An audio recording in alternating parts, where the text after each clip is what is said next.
नाज़रीन अस्सलाम वालेकुम, आपकी खिदमत में एक नई वीडियो के साथ आपका मेजबान हाजिर है। नाज़रीन, मुस्लिम लीग नवाज की रहनुमा उज़्मा बुखारी जो है, इसके जितने प्रोग्राम आप देख लें, हर प्रोग्राम में इसका रवैया बड़ा सख्त होता है और जब भी ये बात करती है, अगर बीच में थोड़ा सा भी किसी ने हूं या हाँ कर दिया तो ये गुस्सा कर जाती है और कहती है कि मेरी बात मुकम्मल कर लेने दे, बल्कि हत्ता के शोर और लड़ाई पर उतर आती है। आज के प्रोग्राम में भी इसने तो अखीर ही कर दी, लेकिन सामने बैठी बड़ी बातहम्मुल और मजाज पसंद खतून जो है सायरा बानो, उन्होंने पहले तो बड़ा सब्र का मुजाहरा किया, लेकिन जब ये हाथ से बढ़ने लगी तो उन्होंने इसकी इस तरह क्लास लगाई कि आंदा ऐसा करने से पहले जरूर सोचेगी कि सामने कहीं बैठी सायरा बानो तो नहीं। नाज़रीन, वीडियो बड़ी कमाल की है, वीडियो मुलाजा फरमाएं, फिर इस पर मुकम्मल तफसील आपके सामने रखते हैं। क्या मैं पैसे आपसे लेके प्रोग्राम में बैठी हुई हूँ जो मैं चाचा और इतनी बदजुबानी सुनूं कि मतलब आप एक तरफ से कहते हैं कि हमें अखलाकियात है, दूसरी तरफ से ताड़ ताड़ ताड़ ताड़ एक बात। मैं तो अभी तक उसी पर अटकी हुई हूँ। ओहो, आप मुझे पहले बता देती, मैं आपका मसला हल कर देता। पार्टी भी जहाँ देखती है हमें पता है। नहीं, मसला हल नहीं, आपके सारे सवालों का जवाब इसमें है। चलें, आपका इशारा एस्टेब्लिशमेंट की तरफ है जो हर 6 साल बाद बयान देती है कि हम सियासत में नहीं हैं, यानी कि आप जितने भी एंकर बैठे हुए होते हैं सबका इशारा उसी तरफ होता है और मुबहम बातें करके आप लोग हमारे मुंह से निकलवाना चाहते हैं। तो चले, अच्छी बात है, काटिएगा नहीं प्रोग्राम। आपने जब इतने सारे इशारे कर ही दिए तो फिर उनकी मर्जी, जब होगा इलेक्शन उनकी मर्जी। ये तो सारे मोहरे हैं, आप हमसे कह रहे हैं ना, तो फिर ये जितने भी ये 342 मेंबरान बैठे हुए, अब मैं कोई नेशनल टीवी पे ऐसा लफ्ज नहीं बोलना चाहिए कि शर्म आनी चाहिए कि जो इतनी मूछें दाढ़ी रख के हम उस तरफ देख रहे हैं। तो फिर जो उनका फैसला होगा, टेक्नोक्रेट गवर्नमेंट आनी है, वजीर आजम अमेरिका से आएगा, किधर से आएगा, सब उधर देख रहे हैं। ये आप हमसे ना पूछे, हमें कुछ भी नहीं पता। मैं आपके सवाल की रोशनी में आपको जवाब दे रही हूँ। जी, मैं आपने सवाल की रोशनी में आपको इसका काउंटर आर्गुमेंट भी देता हूं। बस छोड़ दे मौका, मैं इनकी बातें सुनने के लिए नहीं बैठी हुई थी। आदिल अब्बासी साहब, आप हमेशा प्रोग्राम में यही करते हैं। मतलब क्या मैं पैसे आपसे लेके प्रोग्राम में बैठी हुई हूँ जो मैं चाचा और इतनी बदजुबानी सुनूं कि मतलब आप एक तरफ से कहते हैं कि हमें अखलाकियात है, दूसरी तरफ से ताड़ ताड़ ताड़ ताड़ एक बात है। जो असल इशू है इस इशू पे बात करें। नहीं, एक सेकंड, जिन्होंने देखना वो सायरा साहब, एक सेकंड, आप और मैं बैठ के खाम नहीं, एक सेकंड सायरा साहब, मुझे आपका बड़ा एहतराम है। ये जो अभी आपने आखिरी बात की है इसको जरा क्लैरिफाई कर दें। ये आप क्या कहना चाह रही हैं कि मतलब आपसे सवाल ना किया जाए या आपसे बात ना की जाए? और इस मतलब उसमें समझा नहीं आपकी बात। नहीं, ये बीच में आपसे कोई माइक मांग रहा था ना, टाइम मांग रहा था। नहीं, वो तो ठीक है, मैंने आपको पूरा मौका, नहीं मैं आपको पूरा मौका, तो बात करने के लिए बैठी हुई है।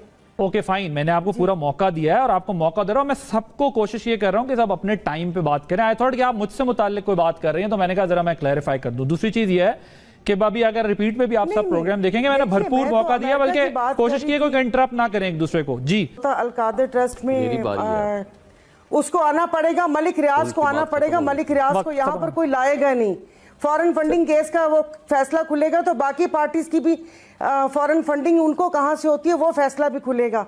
अरे भाई, अवाम के ऊपर बात कर लें। ये इस मामले में कतन भी मैं दिलचस्पी नहीं रखती। आदिल साहब, आप बहुत अच्छे हैं, मेरा आपसे बहुत अच्छा ताल्लुक है।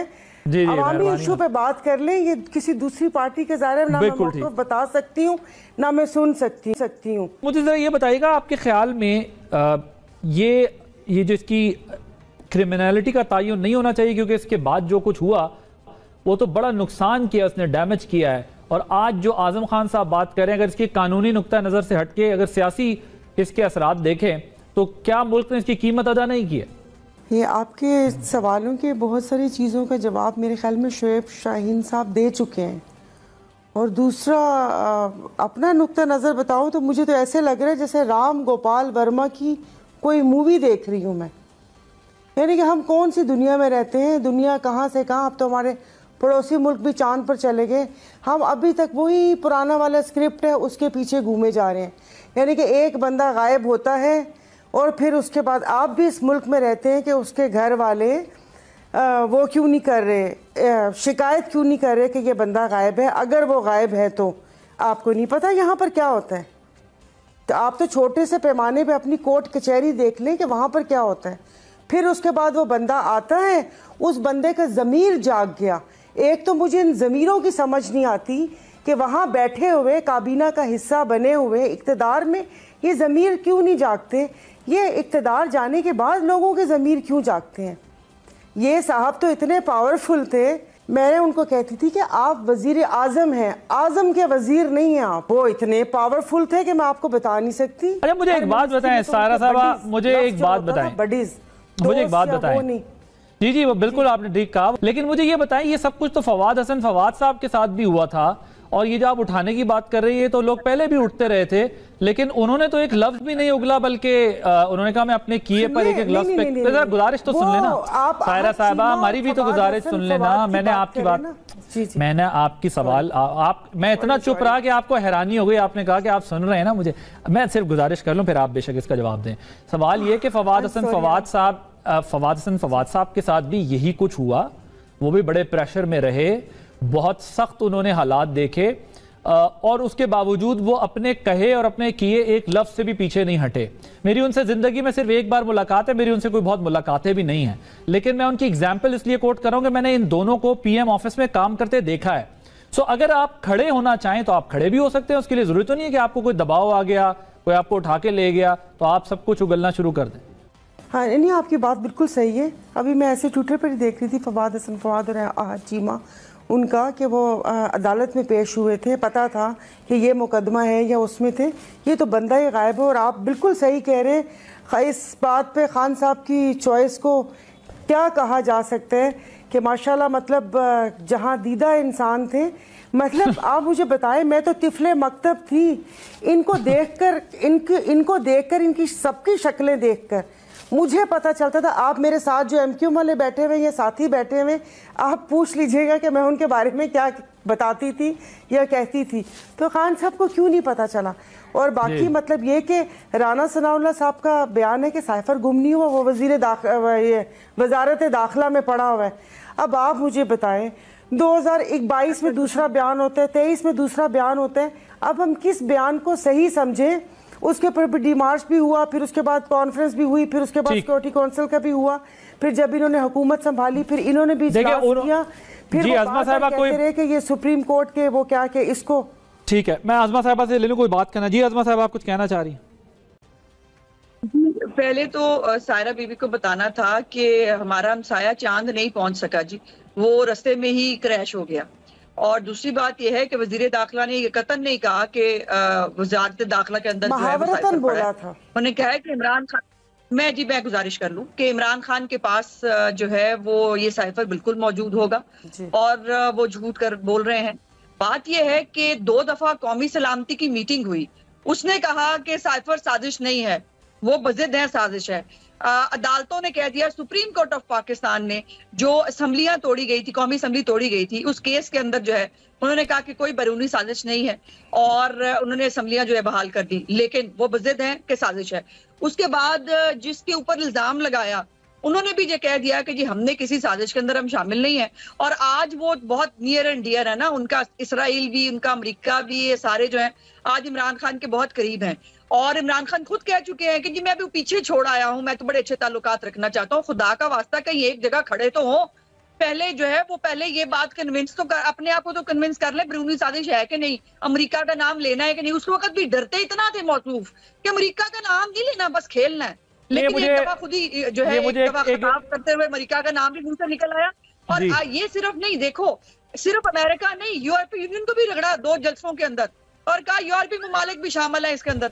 और वो सारे पाकिस्तानी दुनिया को पाकिस्तान से लड़ाने के लिए वो मौसूफ तैयार थे कि जो है वो, मैं चूंकि मुझे हटा दिया गया, इस मुल्क में कौन कौन सा वजीर आज़म नहीं हटा जी, कि इस मुल्क के वजीर आज़म के ऊपर क्या क्या नहीं हुआ।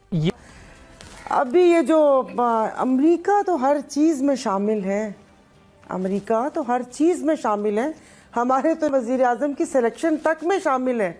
वो जो क्या जानबूझकर अफ़गानिस्तान में खेलने के लिए उनके लिए छोड़ गया था और वो वहाँ से क्या आया, मेरे लिए ये जानना ज़्यादा ज़रूरी है बजाय कि साइफ़र की तहकीकात। इदारे हैं, तहकीकात करें। जब इतने सारे आप लोगों के पास सबूत और सब चीज़ें हैं तो इंसाफ के कटहरे में ला के कोई सबको इंसाफ, सच और झूठ और दूध का दूध और पानी का पानी दिखा देना। सायरा साहबा को क्यों उलझाया हुआ है?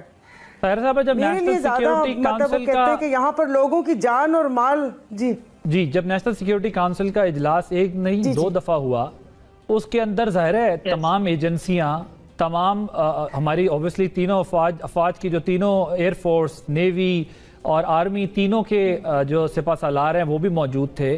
तमाम तर तहकीकात कर जब बैठे और उसका एलामिया जारी हुआ तो उस पर यही बताया गया कि जो उन्होंने पाकिस्तान के इंटरनल मैटर के ऊपर बात की, यानी वोट ऑफ नो कॉन्फिडेंस पे, ये तो मुदाखलत है लेकिन कोई साजिश नहीं हुई। आपके ख्याल में नेशनल सिक्योरिटी काउंसिल जो 2 दफ़ा बैठी है वो बगैर तहकीकात के बैठ गई होगी? ये ज़ाहिर तहकीकात की होगी, हमारे इतने इदारे हैं। वही बात है कि हम तो हमारा तो चैन सुकून से सोते ही उन्हीं की वजह से हैं कि हाँ हमारी अफवाज पाकिस्तान, हमारी वो कहते हैं कि अंदरूनी और बैरूनी मामलात और सरहदों और इन सब की हिफाजत कर रही। मैं तो इस चीज़ पे उन पे नहीं वो कर रही। मैंने तो आपको ये बोला है कि सब सबूत मौजूद हैं, ठीक, तो दूध का दूध और पानी का पानी हो जाना है। शोएब साहब मुझे ये बताइएगा कि बात तो मैं आपको ये कह रही हूँ कि वो तो हमारी हर चीज़ में शामिल है। जी, ये बात आपकी ठीक है, अभी तक शामिल है, ऑपोजिशन में भी शामिल है, हुकूमत में भी शामिल है, ऑपोजिशन भी उधर देखे, हुकूमत भी उधर देखे, ये बात आपकी बिल्कुल ठीक है कि उधर शामिल है। तू इस तरह से मेरी जिंदगी में शामिल है, वो वाला मामला है। नाज़रीन, आपने वीडियो मुलाज़ा फरमाई है। नाज़रीन, जितने भी प्रोग्राम आप देख लें, उज़्मा बुखारी की हर प्रोग्राम में इसी तरह करती है और दूसरी पार्टी को टारगेट करने की कोशिश में लगी रहती है और हमेशा अपनी पार्टी की सफाइयां देती रहती है। लेकिन आज मैं सलाम पेश करता हूं जुर्रतमंद और दलेर खतून सहरा बानो को। सहरा बानो के आप जितने भी प्रोग्राम देख लें, इसकी सियासत, इसकी जिंदगी की तर्ज अमल को देख लें, नाज़रीन बड़ी ही तहम्मुल मजाज खतून है और कभी किसी प्रोग्राम में बिला वजह इसने किसी पर तनकीद नहीं की, ना ही किसी के साथ लड़ाई की। नाज़रीन, आपकी क्या राय है? क्या सहरा बानो ने जो कुछ कहा है उज़्मा बुखारी को वो ठीक किया या गलत? वीडियो के कमेंट सेक्शन में आप अपनी कीमती राय लाजमी दीजिए और अगली वीडियो तक अपने मेजबान को दीजिए इजाजत। अल्लाह हाफिज।